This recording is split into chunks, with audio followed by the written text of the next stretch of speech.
Greetings everybody, it's me, your friendly neighborhood Uncle Pete. Thanks for checking out this video. This is the final installment in my horror movie superlatives for the 1980s that I am collaborating with my good friend Carlin. In this video, we're going to make our selections for the entire decade. So the most amazing, the most WTF, best score, and so on for the entire decade. And the only rule being we must choose from the movies we selected for each year. Carlin also had the idea to mention a runner-up for each category since there are some really tough decisions. And this was not easy to decide what was the most amazing or the best score for the entire decade of the 80s. But we definitely had a lot of fun doing it, and I'm really looking forward to seeing Carlin's selections as well.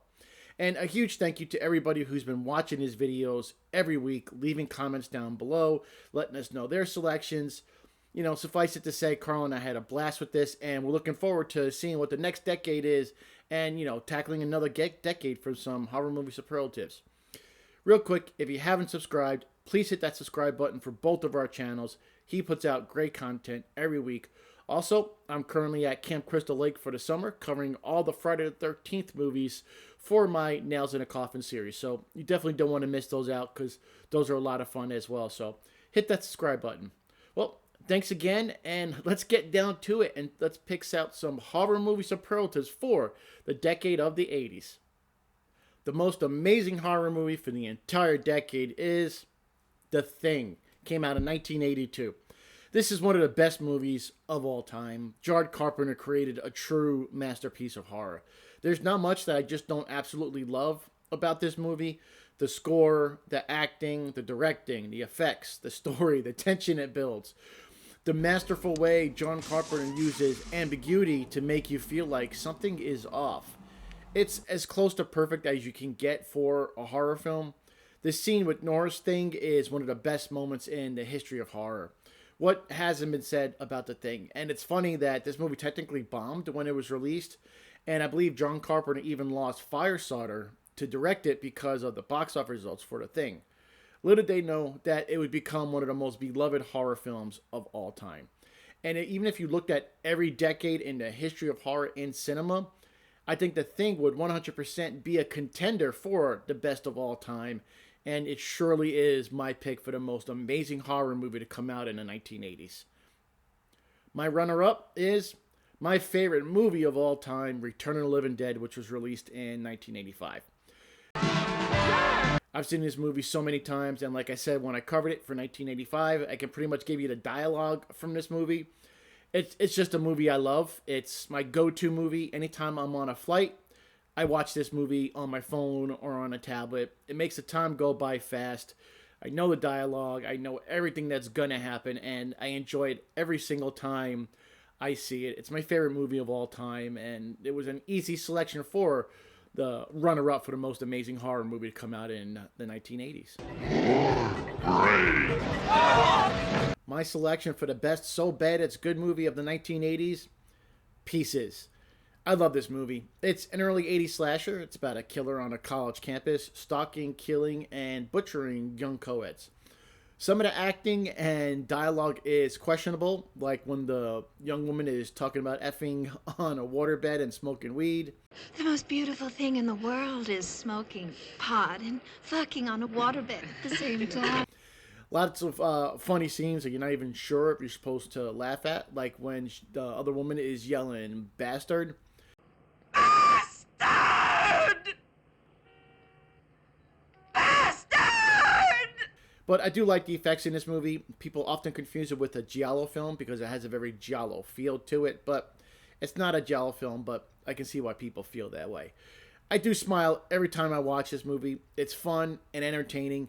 And that ending stinger is something else that you can make you go, WTF. But I picked it for So Bad It's Good.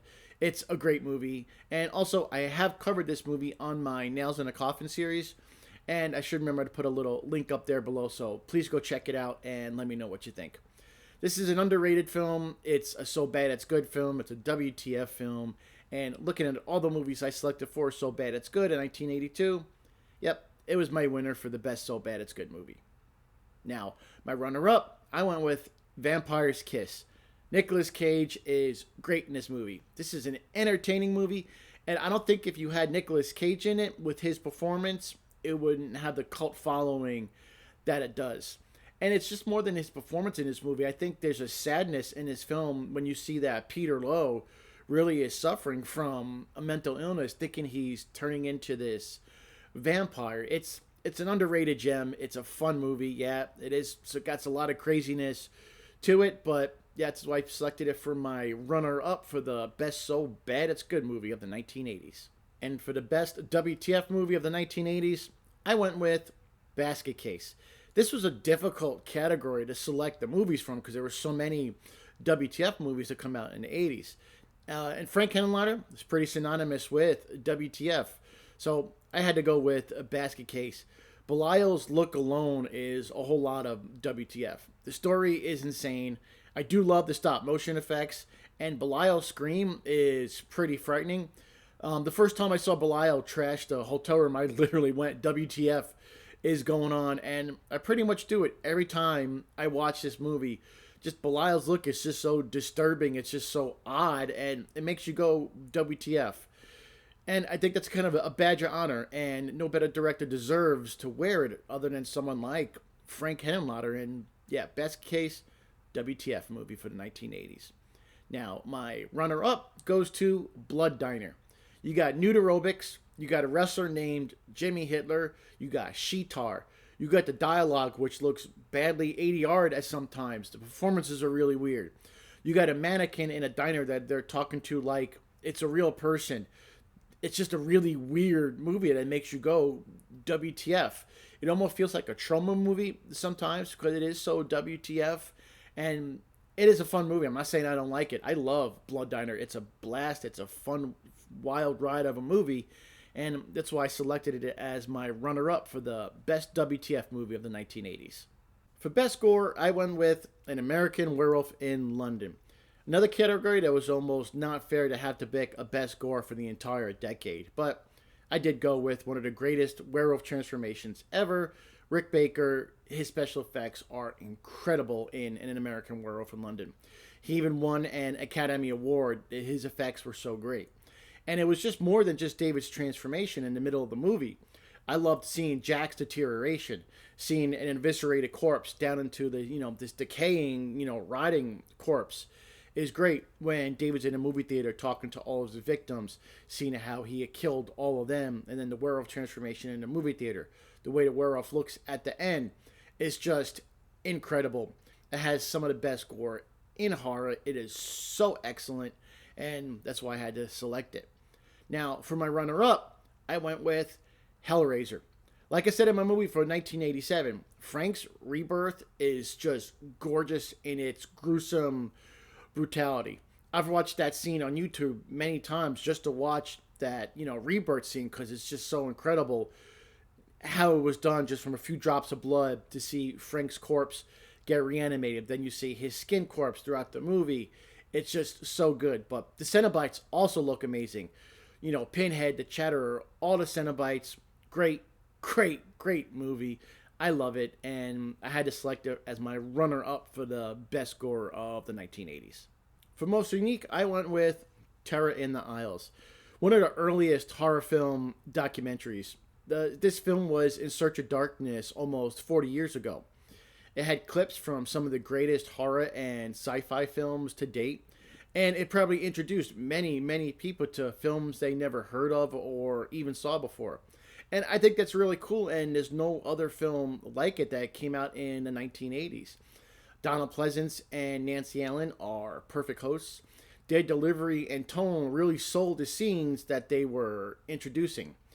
I think this is a hugely overlooked documentary on horror, and if you've seen In Search of Darkness Parts 1 and 2, and Part 3 coming out, if you enjoyed those and you haven't watched Terror in the Aisles, definitely go check it out, and you can see the roots of a classic horror film documentary, and certainly one of the most unique horror film of the 1980s. Now, for my runner-up, I went with Cannibal Holocaust. It was one of the first found footage films, shrouded in controversy when it first came out. The director was arrested on obscenity charges, and they tried to try him for murder because they thought it was a snuff film. that's not unique, I don't know what is. Found footage films are very common now, but in the early 80s, there really weren't any found footage films, but not like Cannibal Holocaust, where, they thought it was real. And just goes to show you how unique it really is. And that's why I selected it up for my runner up of the most unique horror movie to come out in the 1980s. For the most overrated in the entire decade of the 80s, I went with Twilight Zone, the movie. F this movie. I liked it as a kid, but then I learned of the horrible history behind it, and I was shocked and saddened that not only did they still release the movie after that horrific accident, but they put that story as the opening story to this bloody film. And I have no reason to ever watch this movie again, nor do I ever think I will watch it again. If you like it, that's cool, but I can't really get past the tragedy that surrounds it and the fact that it was still released and that story was left in there. So, yeah, I don't really want to talk much more about this movie because I really don't care for it. And it's my most overrated horror film to come out in the 1980s. For runner-up, I went with Children of the Corn. Boring. I just think it's a boring movie. I just watched it in the past couple of weeks for this series to, give myself a refresher. And all I can really remember from this movie is that I didn't like it and that it was boring, and I really don't remember much from it. So just not really impressed. One of the weaker Stephen King adaptations, and just really didn't care for it. I find it boring, and it's my runner-up for the most overrated horror film that come out in the 1980s. And finally, the most underrated horror movie. I just recently talked about this a couple weeks ago. Night of the Creeps. I love this movie. It's a throwback to 1950s horror, directed by Fred Decker, who also directed Monster Squad. It's about slugs from outer space that turn people into zombies. And I think more people should definitely know about this movie. It totally is underrated. It has the wonderful Tom Atkins in it as Detective Ray Cameron, and I love his catchphrase. Thrill me. I love his famous line in the movie. I got good news and bad news, girls. The good news is your dates are here. What's the bad news? They're dead. It's such a fun movie. I smile every time we see it. I have fun every time I see it. I love how most of the characters in the movie are named after famed horror and sci-fi directors. So that's a fun piece of trivia.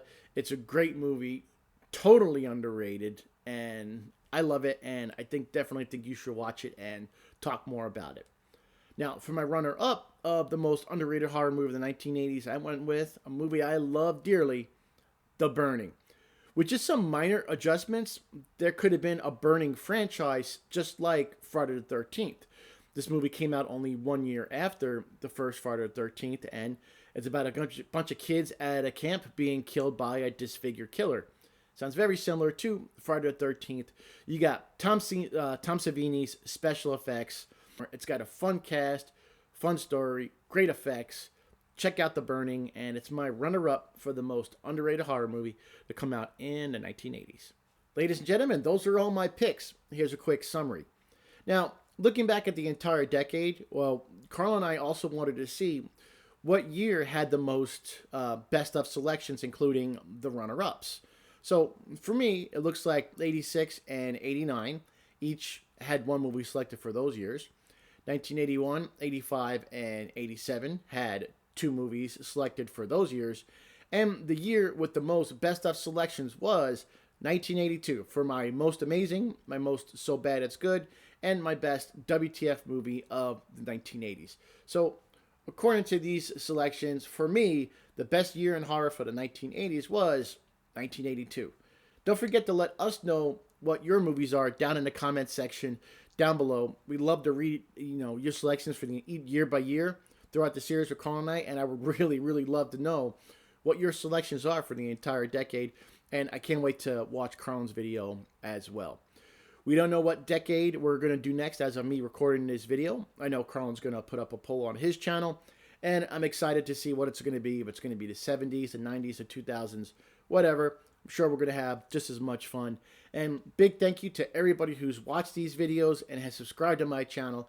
It means a lot. I really appreciate you helping me make this channel grow. And if you haven't already, please hit that subscribe button on his channel and my channel as well. hit those notification bells. I'm currently spending the summer at Camp Crystal Lake covering all the Friday the 13th movies, and those are a lot of fun with my Nails in a Coffin series. I really appreciate everybody watching this video, and again, thank you, Carlin. You're a great dude, man. So take care of yourselves, take care of each other, stay happy, stay healthy, stay safe. I am your friendly neighborhood Uncle Pete, and remember, with great kills, there must also come great nails.